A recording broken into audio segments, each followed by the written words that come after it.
Lee. Socrates' philosophies and hypotheses can't define how I be dropping these. Cash rules everything around me. Cream, get the money. Dollar bill, yo. Right now, we teaching everybody in the world, all the babies in the world. We in the suburbs now. They can't stop us. That's why so much negative media going on about rap. Listen, they sweating us for no apparent reason. They on our because they see us with a little bit of something, you know what I'm saying? And they want to come with us. We can't even be in our own projects and have a little peace without somebody trying to nag us about whatever we doing. In the early 90s, the FBI were trying to put a RICO on you guys. They're always trying to put a RICO on us. You had mentioned that there was like a bulletin board they had with like the whole mafia kind of setup. With yeah, man, I was like, dude, they watch too much TV. They watch too much TV. The Wu-Tang Clan stands as one of the most iconic groups in hip-hop history. With countless hit tracks and millions of records sold, they were living large.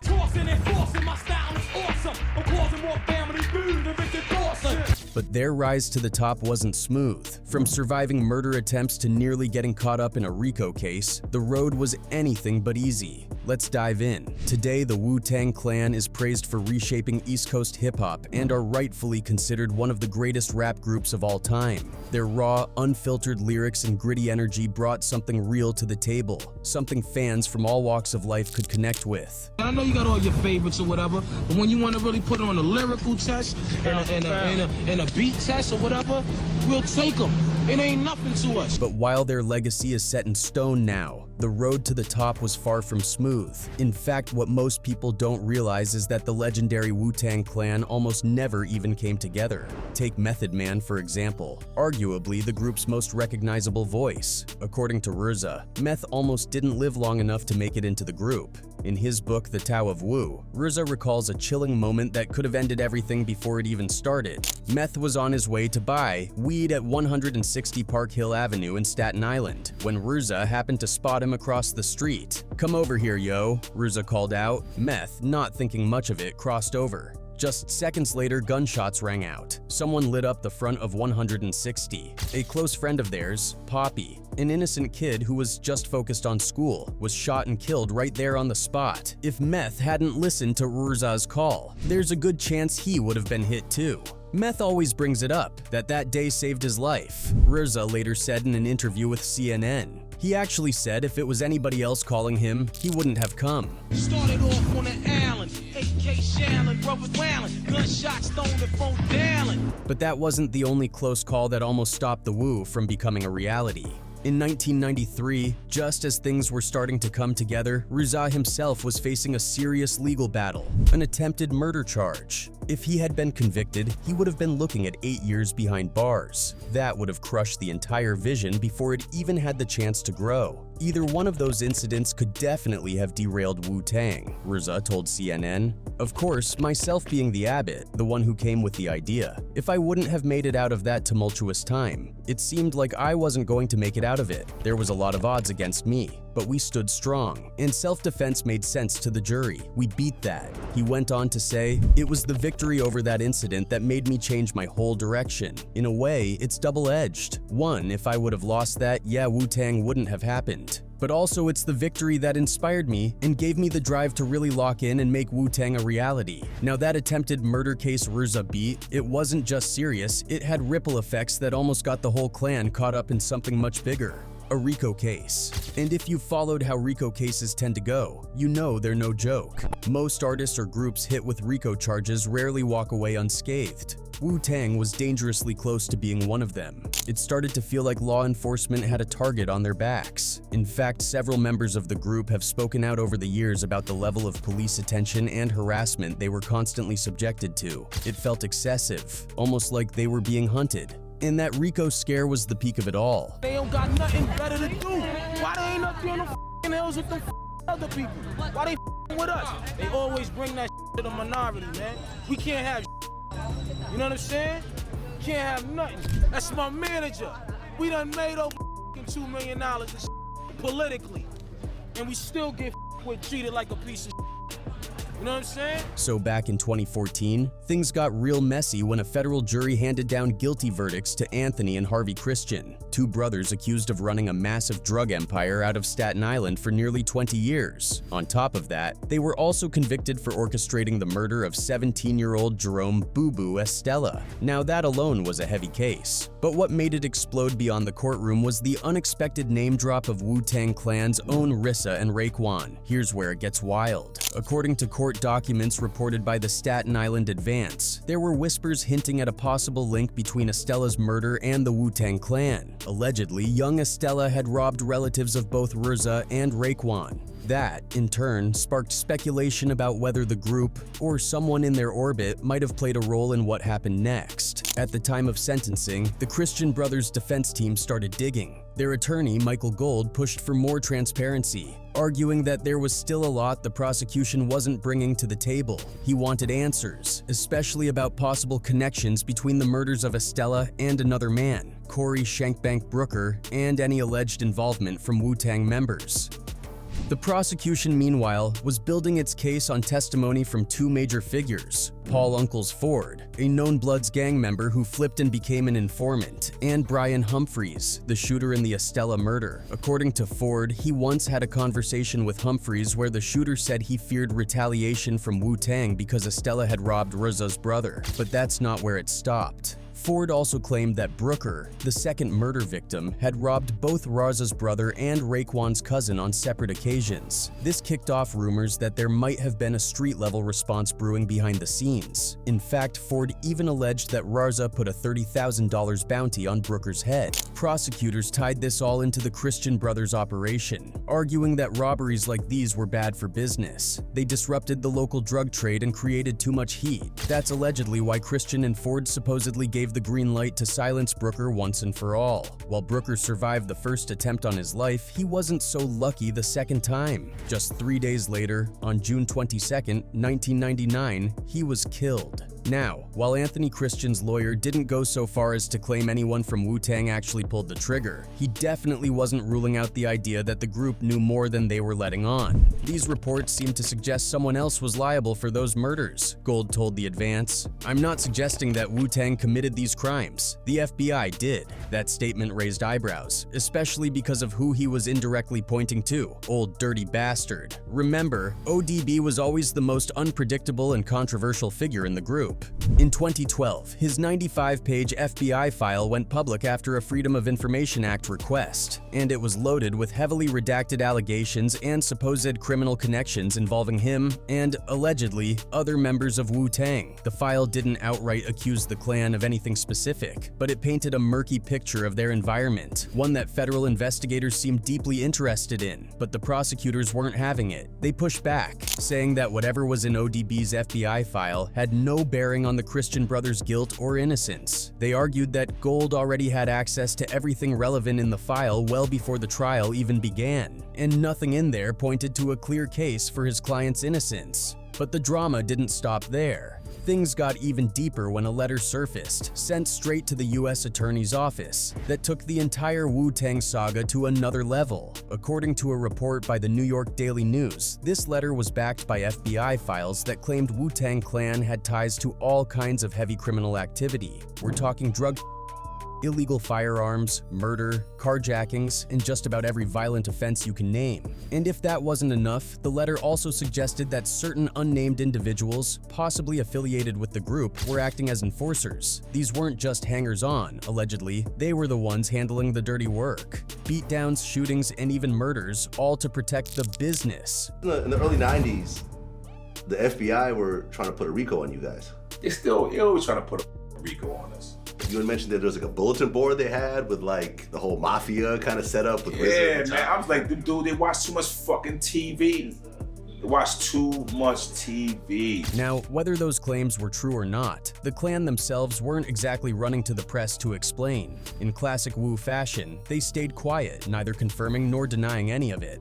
And while some fans brushed it off as just another case of law enforcement overreach, others couldn't help but wonder, was there some truth in all that smoke? And then there's ODB. Old Dirty Bastard wasn't just a standout member of the group, he was the unpredictable genius who always seemed to be caught in the crosshairs of controversy. But while most people chalked up his erratic behavior to drugs or stress, those close to him started to realize that some of what he was saying wasn't just paranoia, it was real. See, before his untimely passing, ODB had long suspected that the government was watching him, and according to the Andy documentary Old Dirty Bastard, A Tale of Two Dirties, he might have had every reason to believe it. Let's find out. CIA killed me. Special cut on the album. What's the special cut? They got two. Oh yeah, you got two special cuts on the album. The film dives deep into his chaotic life, one filled with talent, trouble, and trauma, and reveals just how much heat he was actually under from law enforcement. One moment that really hits home in the doc is from Steve Rifkind, the music executive who worked closely with the group. He remembered ODB randomly showing up at his office, sometimes multiple times a week, for no reason other than to lay low. "I thought it was paranoia," Rifkind said. "But when I started making calls, I realized the cops were definitely watching him. And it wasn't just the NYPD. The documentary uncovers how the Enterprise Operations Unit, better known as the Hip Hop Police, had their sights locked on Wu-Tang. This unit was infamous in New York for tailing major rap figures, collecting intel, and essentially treating artists like organized crime suspects. And for someone like ODB, who was always in the spotlight, he was an easy target. From getting pulled over on the way to shows to constant surveillance in public, ODB lived under a microscope. And as time passed, it became clearer that the FBI had been tracking Wu-Tang as a whole for at least 5 years, from 1999 to 2004. This only came to light years later in 2012, when ODB's 95-page FBI file was made public through a Freedom of Information Act request. The file was filled with wild allegations, from murder and drug deals to weapons and gang affiliations. Still, for all the noise, no actual RICO case ever came down. No charges, no indictments, just years of government eyes watching every move they made.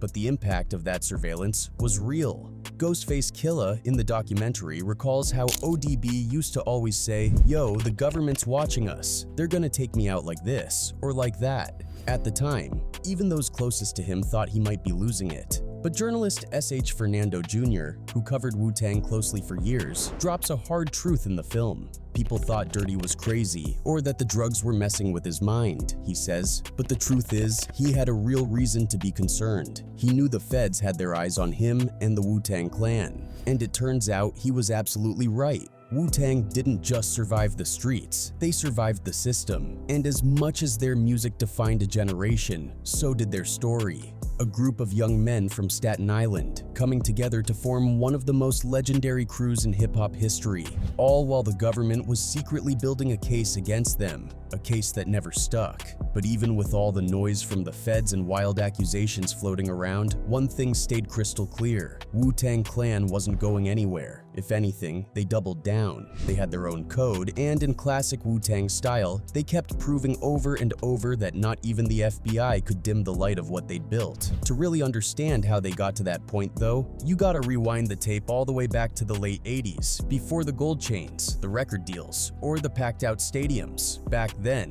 it was just 3 cousins from Staten Island, Robert Diggs, Gary Grice, and Russell Jones, grinding it out under the name force of the Imperial Master, or as the streets knew them, All In Together Now crew.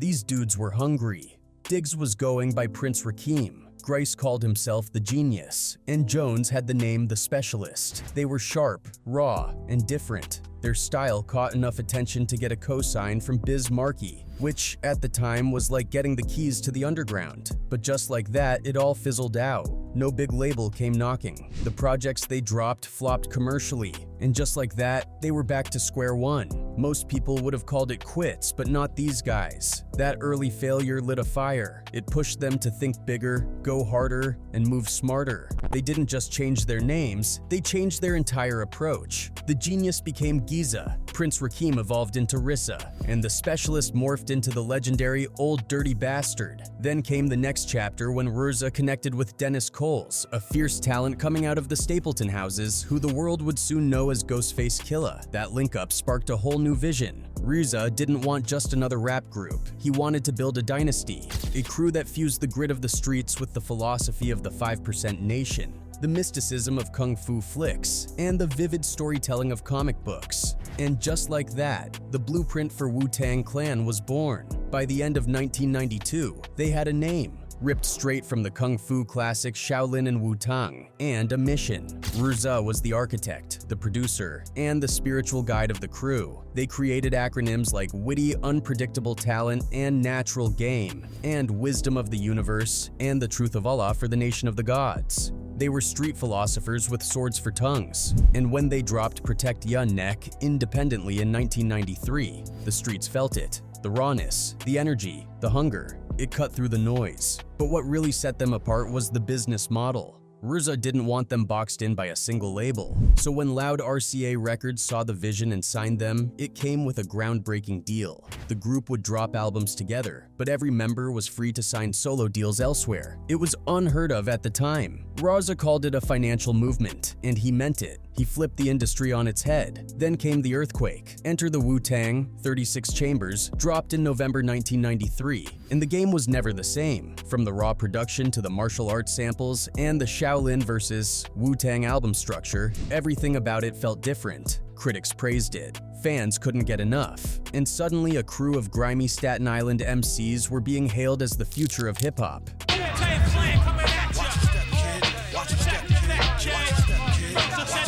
And that was just the beginning. What followed was nothing short of a golden era. RZA, locked in as the mastermind, took over production for the solo albums too, crafting beats out of his Staten Island basement that sounded like gritty, cinematic epics. In 1994, Method Man dropped Tycall, which went platinum and gave us the Grammy-winning I'll Be There For You, You're All I Need to Get By remix with Mary J. Blige.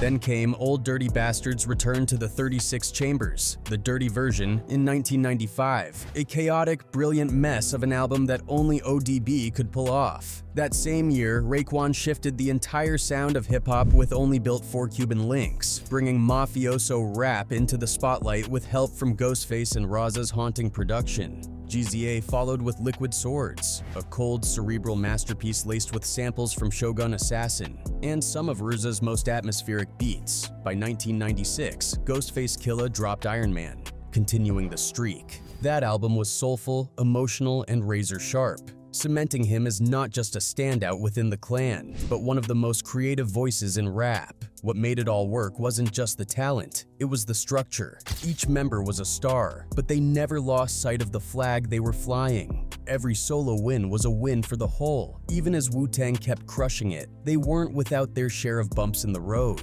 both from the outside world and within the crew. But one of the biggest, most heartbreaking blows came with the death of Old Dirty Bastard. That loss hit deep. The group made sure his memory stayed alive. They paid tribute to him at shows, spoke his name in interviews, and carried his energy with them every time they hit the stage.